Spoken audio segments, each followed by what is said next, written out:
En las primeras horas del 23 de marzo de 1898, el inspector provincial Eduardo Maldonado recibió una denuncia que cambiaría para siempre su perspectiva sobre la naturaleza humana. Un arriero de nombre Pascual Herrera había llegado a galope desde la cordillera sur de Chile, con el rostro demudado por el terror y las manos aún temblando mientras sostenía las riendas de su caballo ensangrentado. La propiedad de los hermanos Agustín y Dionisio Santander, conocida localmente como la Colina Rota, por el peculiar desnivel que caracterizaba el terreno, había sido el escenario de un descubrimiento que desafiaría toda comprensión de la decencia humana. Los hermanos Santander habían vivido en aquella propiedad aislada durante más de 20 años, criando a sus respectivas familias en lo que los habitantes de la región consideraban un ejemplo de virtud cristiana. Ambos viudos, desde temprana edad, habían decidido unir sus hogares para criar juntos a los 8 hijos que habían quedado huérfanos de madre. La comunidad más cercana, el pequeño pueblo de San Bernardo de las Nieves, distaba 7 leguas de la propiedad, lo que había permitido a los Santander mantener una existencia casi completamente aislada del mundo exterior. El arriero Herrera había llegado a la propiedad, siguiendo el rastro de 3 vacas extraviadas que pertenecían a su patrón, don Ramiro Céspedes. Al aproximarse a la casa principal, una construcción de adobe de 2 plantas con el característico techo de tejas rojas de la época, había notado un silencio inquietante que contrastaba marcadamente con la actividad que cabría esperar en una propiedad con tantos habitantes. Antes de continuar con lo que Herrera descubrió en aquella fatídica mañana, nos gustaría saber desde dónde nos estás acompañando en esta historia. Déjanos un comentario con tu ciudad o país, porque cada relato como este merece ser compartido y recordado por quienes valoran la verdad histórica, sin importar cuán perturbadora pueda resultar. La primera irregularidad que llamó la atención del arriero fue el estado del jardín frontal. Los Santander habían sido conocidos por mantener un huerto próspero que abastecía no solo a su numerosa familia, sino que también proporcionaba excedentes para el intercambio con otros colonos de la zona. Sin embargo, lo que Herrera encontró fue un terreno abandonado, con hortalizas podridas y herramientas de labranza dispersas como si hubieran sido arrojadas con prisa o desesperación. Al acercarse a la puerta principal, el arriero notó que la madera presentaba marcas extrañas, como si hubiera sido golpeada repetidamente desde el interior. Los postigos de las ventanas estaban cerrados herméticamente y algunas de las tablas habían sido reforzadas con maderas adicionales, clavadas de manera tosca y apresurada. El aire llevaba un olor que Herrera describió más tarde en su testimonio como dulzón y enfermizo, como de fruta muy madura mezclada con algo que no sabría nombrar. Cuando finalmente se decidió a llamar a la puerta, el silencio que siguió a sus golpes le resultó más inquietante que cualquier respuesta que hubiera podido recibir. Después de esperar varios minutos, decidió rodear la construcción en busca de algún signo de vida. Fue entonces cuando descubrió que la puerta trasera de la casa estaba entreabierta, moviéndose lentamente con la brisa matutina y produciendo un chirrido metálico que se repetía con regularidad hipnótica. Al entrar por aquella puerta trasera, Herrera se encontró en lo que evidentemente había sido la cocina principal de la casa.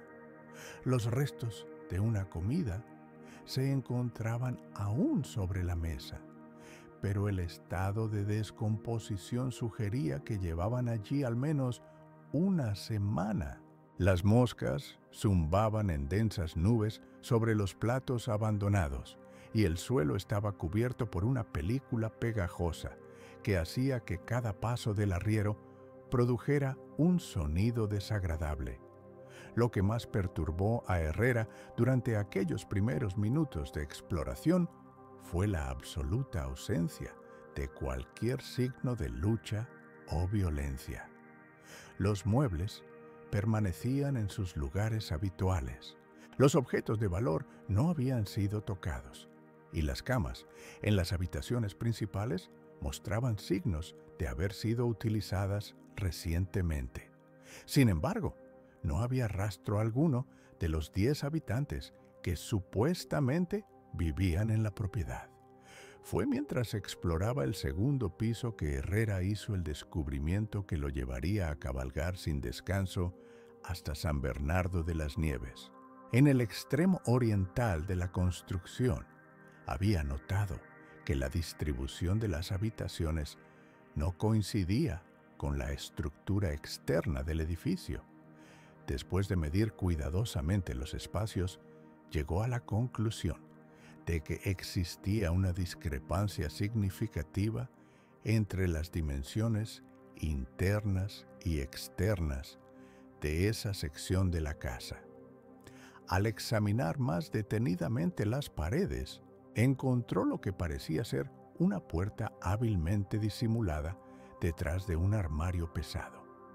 Al mover el mueble, que sorprendentemente se deslizó con facilidad, como si hubiera sido diseñado para ese propósito, reveló una puerta de madera oscura con una cerradura de hierro forjado.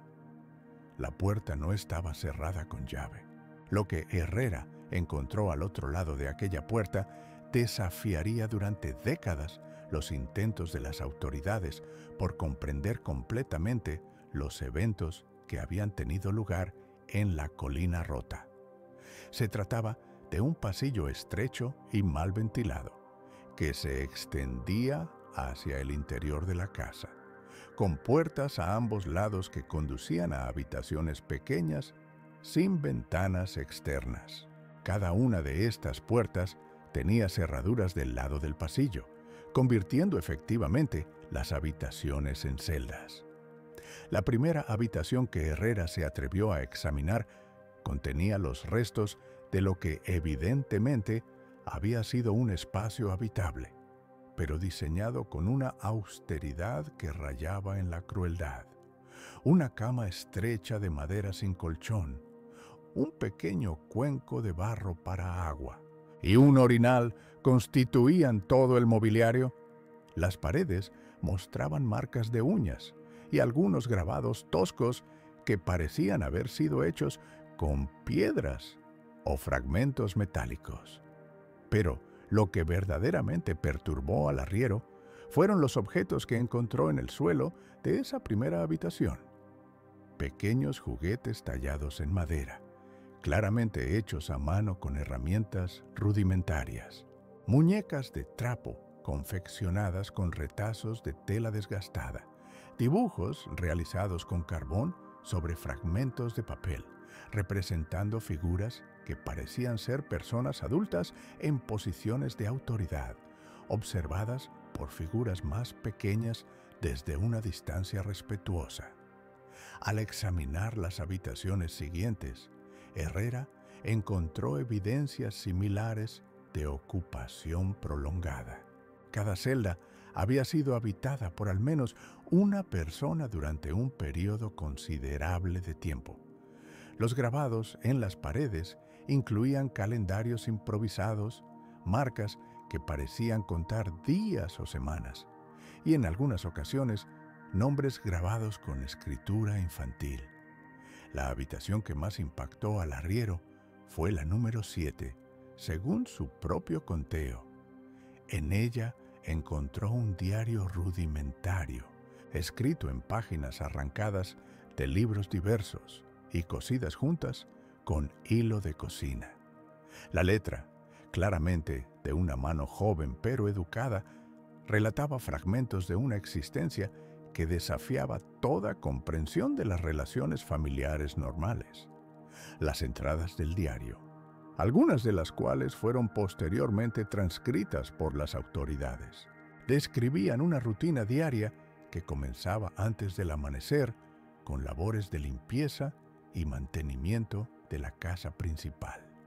Los niños, porque era evidente que se trataba de menores, eran liberados de sus habitaciones cada mañana para realizar una serie de tareas domésticas bajo la supervisión estricta de los adultos de la casa.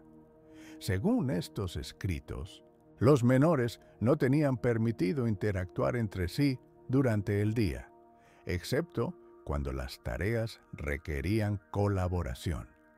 Las comidas se realizaban en silencio y cualquier intento de comunicación no autorizada resultaba en castigos que incluían la reducción de alimentos y periodos prolongados de confinamiento en las habitaciones sin ventanas. Lo más perturbador de estos relatos era la naturalidad con la que el autor del diario describía esta existencia.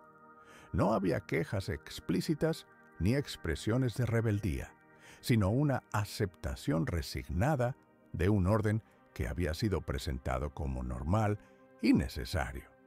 Los adultos de la casa eran descritos como figuras de autoridad benevolente que proporcionaban techo, comida y educación a cambio de servicio y obediencia absoluta. Herrera descubrió que algunas de las habitaciones habían sido modificadas para propósitos específicos. Una de ellas contenía los restos de lo que había sido un aula improvisada, con bancos de madera tallados a mano y una pizarra pequeña montada en la pared.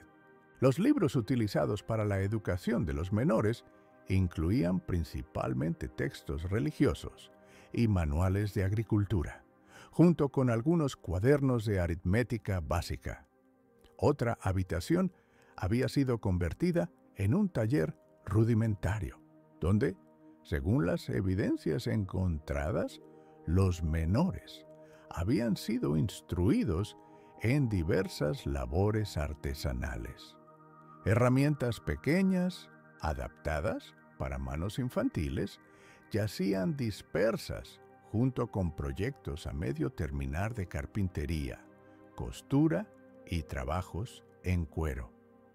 La calidad de algunos de estos trabajos sugería años de práctica y refinamiento de habilidades.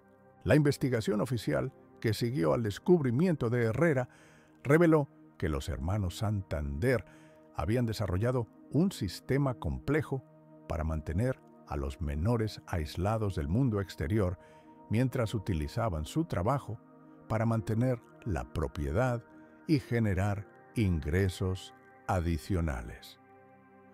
Los productos artesanales creados en el taller secreto habían sido vendidos en mercados regionales, presentados como el trabajo de artesanos adultos especializados.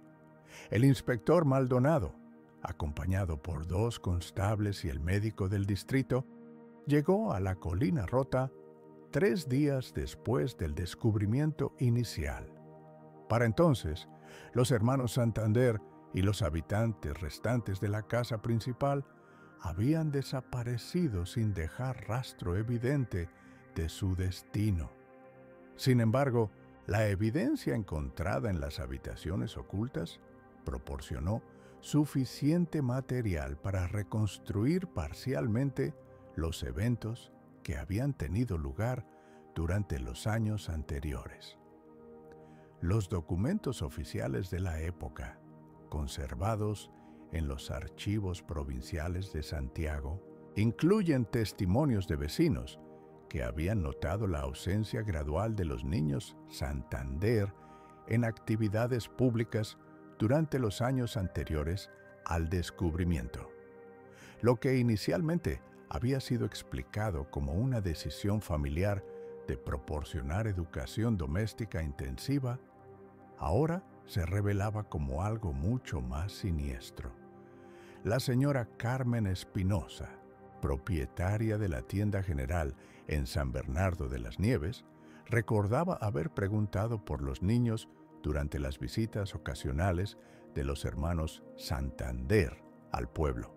Las explicaciones habían variado desde enfermedades prolongadas hasta viajes educativos a propiedades de familiares en otras regiones.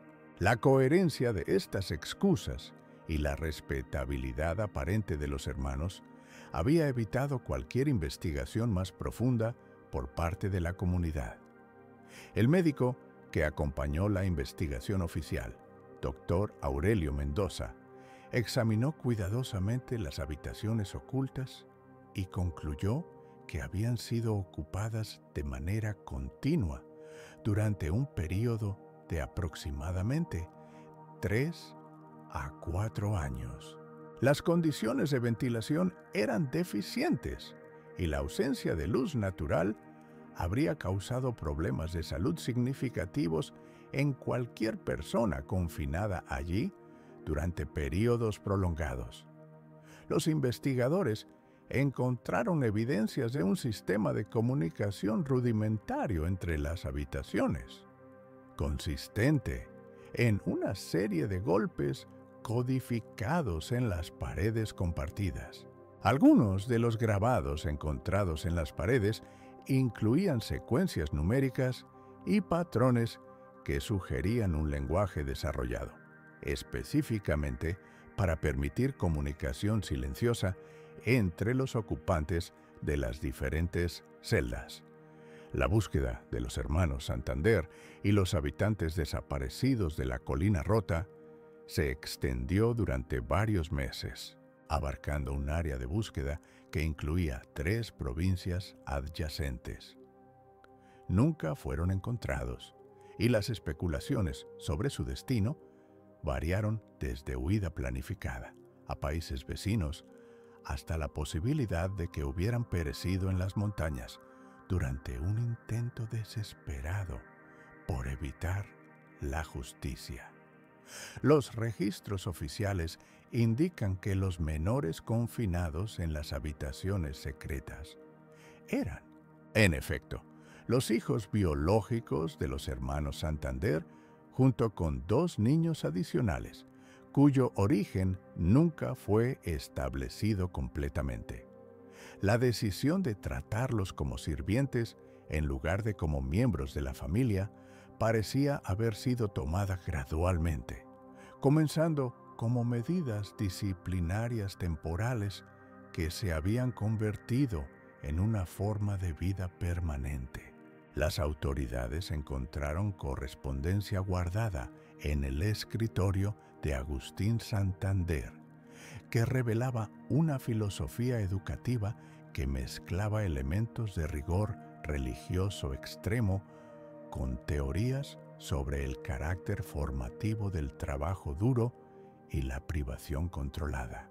Las cartas intercambiadas entre los hermanos discutían métodos para templar el espíritu de los menores y prepararlos para una vida de servicio virtuoso.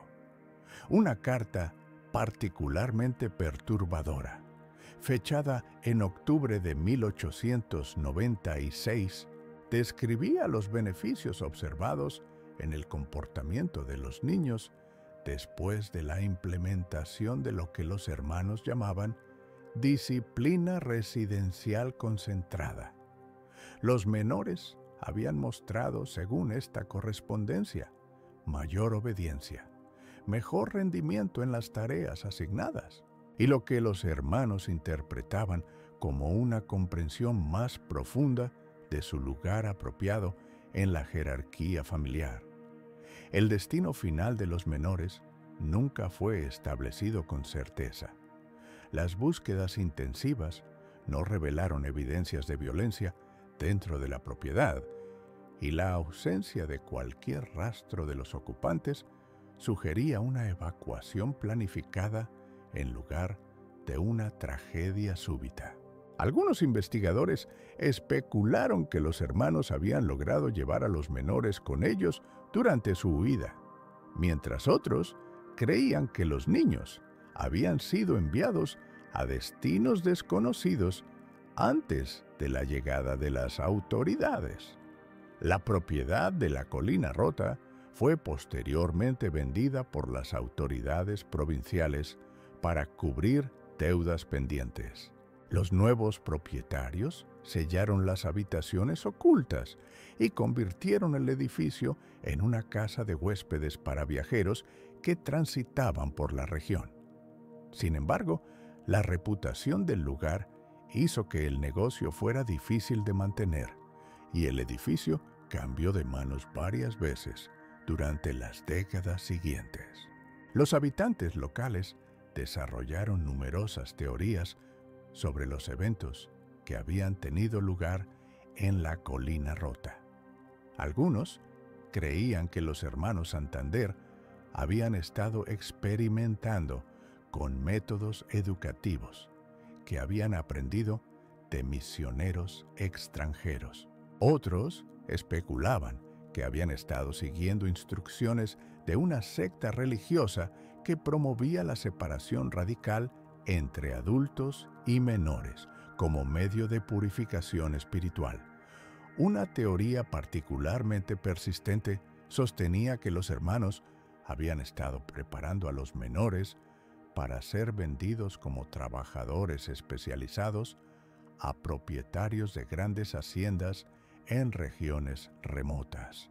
La calidad de la educación artesanal encontrada en el taller secreto apoyaba parcialmente esta hipótesis, sugiriendo que los niños habían estado siendo entrenados sistemáticamente para roles específicos en una sociedad donde la mano de obra especializada tenía valor considerable.